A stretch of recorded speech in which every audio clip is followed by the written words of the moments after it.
Azahra dari SMK Yayasan Farmasi Semarang dari jurusan Kimia Industri. Kali ini saya akan menjelaskan tentang sejarah kerajaan-kerajaan Hindu-Buddha yang ada di Indonesia. Tapi sebelum itu saya akan menjelaskan tentang sejarah Nusantara pada era kerajaan Hindu-Buddha terlebih dahulu. Jadi kalian harus stay pada video kali ini sampai selesai. Sejarah Nusantara pada era kerajaan Hindu-Buddha berkembang karena hubungan dagang wilayah Nusantara dengan negara-negara dari luar seperti India, Tiongkok, dan wilayah Timur Tengah. Agama Hindu masuk ke Indonesia pada periode Tarik Masehi. Agama ini dibawa oleh para musafir dari India yang bernama Maharishi Agastya. Maharishi Agastya ini di Jawa terkenal dengan nama Batara Guru atau Dwipayana. Ajaran Hindu yang berkembang di beberapa tempat di Nusantara disebut dengan aliran Vaishnava, yaitu suatu ajaran yang memuja Dewa Wisnu sebagai dewa utama. Ajaran ini dianut oleh kelompok-kelompok masyarakat di situs Kota Kapur, Bangka, situs Cibuaya, situs Karawang, dan situs Muarakaman Kutai pada sekitar abad ke-5 sampai ke-7 Masehi. Bukti adanya agama Hindu tampak pada prasasti Tukmas yang ditemukan di Desa Lapak, Kecamatan Grebek, Magelang, Jawa Tengah, di lereng Gunung Margabu yang diperkirakan berasal dari pertengahan abad ke-7 Masehi. Dalam ajaran Buddha diketahui dianut oleh kelompok masyarakat Nusantara, tepatnya di situs Batu Jaya, situs Bukit Siguntang di Sumatera Selatan, dan situs Batu Pait di Kalimantan Barat, pada sekitar abad ke-6 sampai ke-7 Masehi. Proses penyebaran agama Buddha dilakukan oleh para Dharma Duta yang bertugas untuk menyebarkan Dharma atau ajaran Buddha ke seluruh dunia. Penyebaran agama Buddha di Indonesia dilakukan oleh bangsa Indonesia sendiri yang belajar di India dan menjadi biksu, kemudian menyebarkan ajarannya di Nusantara. Untuk di daerah Pulau Jawa, agama Buddha datang pada abad ke-5 yang disebarkan oleh Pangeran Kashmir yang bernama Gunadarma. Pada abad ke-9, penyebaran agama Buddha dilakukan oleh pendeta-pendeta dari wilayah India yaitu Gaudidwipa atau Benggala dan Gujaradesa atau Gujarat. Bukti tertua adanya pengaruh Buddha India di Indonesia adalah dengan ditemukannya arca Buddha dari perunggu di Sampaga, Sulawesi Selatan. Antara abad ke-4 hingga abad ke-16 di berbagai wilayah Nusantara berdiri berbagai kerajaan yang bercorak agama Hindu dan Buddha. Sejak masuknya agama Hindu dan Buddha, masyarakat prasejarah Nusantara yang sebelumnya memiliki kepercayaan animisme dan dinamisme beralih memeluk agama Hindu dan Buddha.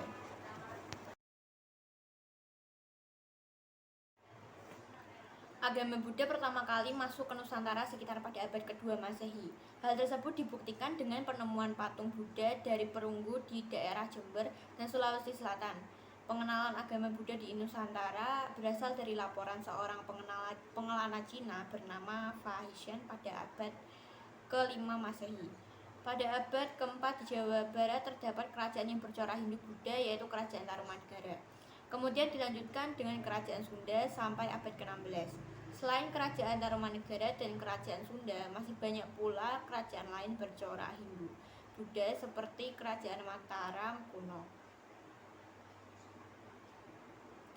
Selanjutnya muncul dua kerajaan besar yakni Kerajaan Sriwijaya dan Kerajaan Majapahit. Pada masa abad ke-7 hingga abad ke-14, kerajaan Buddha Sriwijaya berkembang pesat di Sumatera. Pada sekitar tahun 670 Masehi, penjelajah Tiongkok yang bernama Ising yang mengunjungi ibu kota daerah Palembang pada puncak kejayaannya, kekuasaan Sriwijaya mencapai daerah Jawa Tengah dan Kamboja. Pada abad ke-14 terdapat suatu kerajaan Hindu di Jawa Timur yang bernama Kerajaan Majapahit. Antara tahun 1331 dan sampai 1364, Patih Majapahit yang bernama Gajah Mada memperoleh kekuasaan atas wilayah yang kini sebagai besarnya adalah Indonesia beserta hampir seluruh semenanjung Melayu.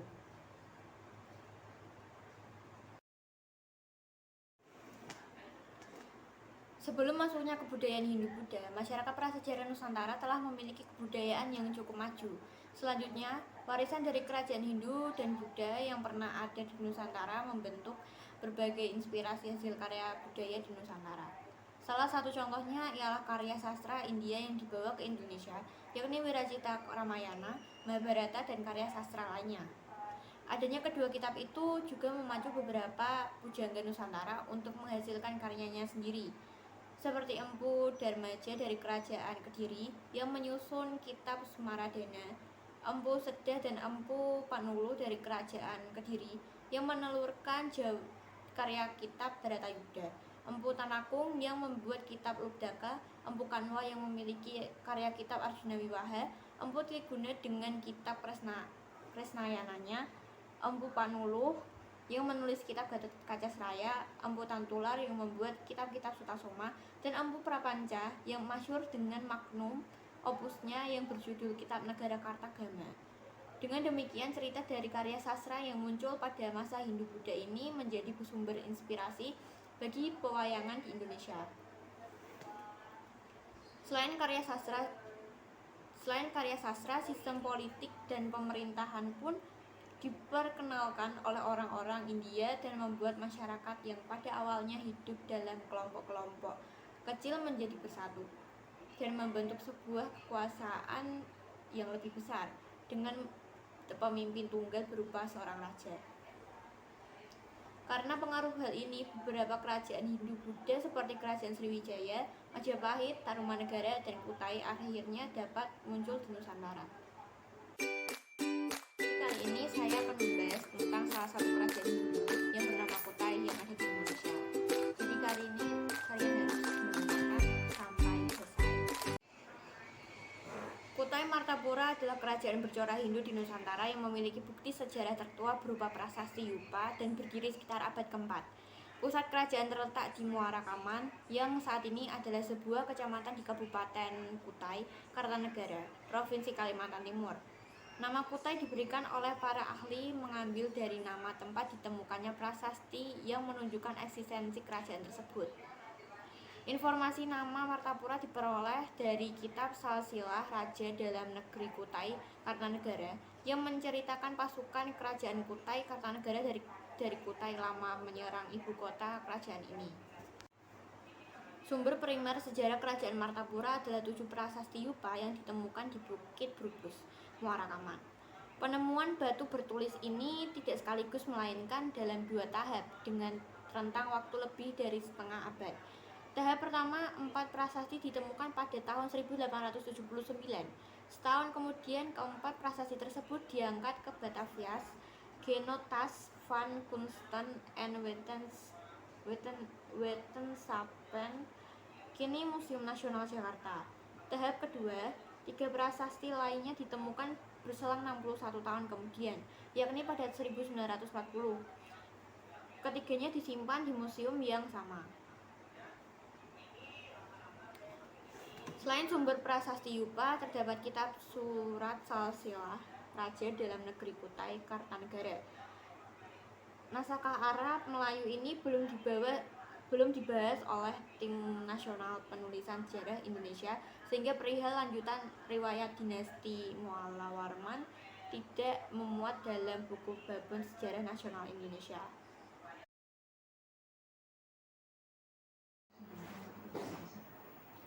Kerajaan Kalingga adalah kerajaan bercorak Hindu-Buddha yang pertama muncul di pantai utara Jawa Tengah pada abad ke-6 Masehi dan bersama dengan kerajaan Kutai dan Tarumanegara.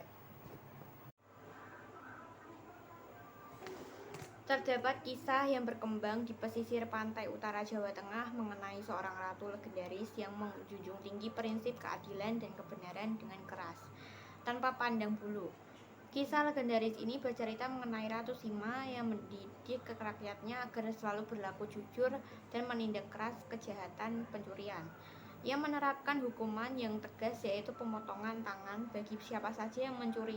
Pada suatu ketika, seorang raja dari seberang lautan mendengar mengenai kemasyhuran rakyat kerajaan Kalingga yang terkenal jujur dan taat akan hukuman. Untuk mengujinya, ia meletakkan peti berisi uang emas di persimpangan jalan dekat pasar. Tak ada seseorang pun rakyat Kalingga yang berani menyentuh apalagi mengambil barang yang bukan miliknya. Hingga 3 tahun kemudian, peti itu disentuh oleh putra mahkota dengan kakinya. Ratu Sima demi menjunjung hukum menjatuhkan hukuman mati kepada putranya. Dewan Menteri memohon agar Ratu mengampuni kesalahan putranya. karena kaki sang pangeran lah yang menyentuh barang yang bukan miliknya. Maka sang pangeran dijatuhi hukuman dipotong kakinya. Temuan arkeologis dan catatan sejarah dari periode ini langka dan lokasi persis ibu kota kerajaan tidak diketahui. Diperkirakan ada suatu tempat di antara Pekalongan dan Jepara saat ini. Sebutan tempat bernama Kecamatan Keling ditemukan di pantai utara Kabupaten Jepara. Namun beberapa temuan arkeologis di dekat Kabupaten Pekalongan dan Batang menunjukkan bahwa Kabupaten Pekalongan adalah pelabuhan kuno. Menunjukkan bahwa Pekalongan mungkin merupakan nama yang diubah dari Perkelingan, Kalingga ada antara abad ke-6 dan ke-7, dan itu adalah salah satu kerajaan Hindu-Buddha yang paling awal dan didirikan di Jawa Tengah.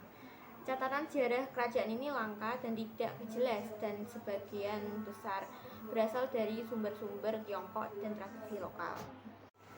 Berdasarkan naskah cerita Parahyangan yang berasal dari abad ke-16, Putri Ratu Sima yaitu Dewi Parwati menikah dengan putra mahkota kerajaan Galuh yang bernama Rahyang Mandiminya, yang kemudian menjadi raja kedua dari kerajaan Galuh.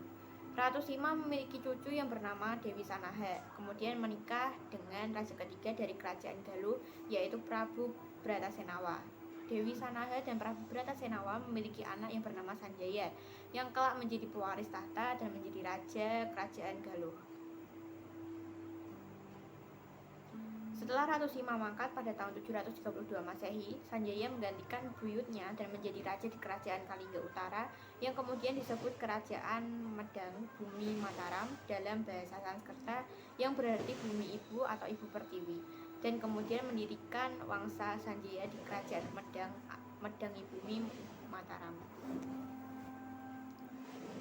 Sanjaya adalah pewaris tahta kerajaan Sunda Galuh dari sang ayah Prabu Bratasenawa dan kerajaan Kalingga dari sang ibu Dewi Kanaha. Sebagai ahli waris kerajaan Kalingga, Sanjaya menjadi Raja Kalingga Bumi Mataram pada tahun 732 Masehi. Kekuasaan di Jawa Barat diserahkannya kepada putranya dari Teja Kencana, yaitu Temperan Barmawijaya alias Rekayan Panaraban. Ia adalah kakak saya Rakai Panangkaran, putra Sanjaya dari Sudiwara, putri Prabu Iswaralingga, Raja Kalingga Bumi Sembara. Kalingga muncul pada abad ke-5 yang diperkirakan terletak di utara Jawa Tengah. Keterangan tentang kerajaan Kalingga didapat dari prasasti dan catatan-catatan dari Tiongkok. Pada tahun 752, kerajaan Kalingga menjadi wilayah taklukan Sriwijaya dikarenakan kerajaan menjadi bagian jaringan perdagangan bersama kerajaan Dharmasraya dan Tarumanegara yang sebelumnya telah ditaklukkan Sriwijaya. Ketika kerajaan tersebut menjadi persaing kuat jaringan perdagangan Sriwijaya Buddha. Itulah sekilas tentang kerajaan Kutai dan Kalingga. Semoga video ini dapat membantu kalian untuk belajar lebih dalam lagi. Sekian dari saya, terima kasih. Wassalamualaikum warahmatullahi wabarakatuh.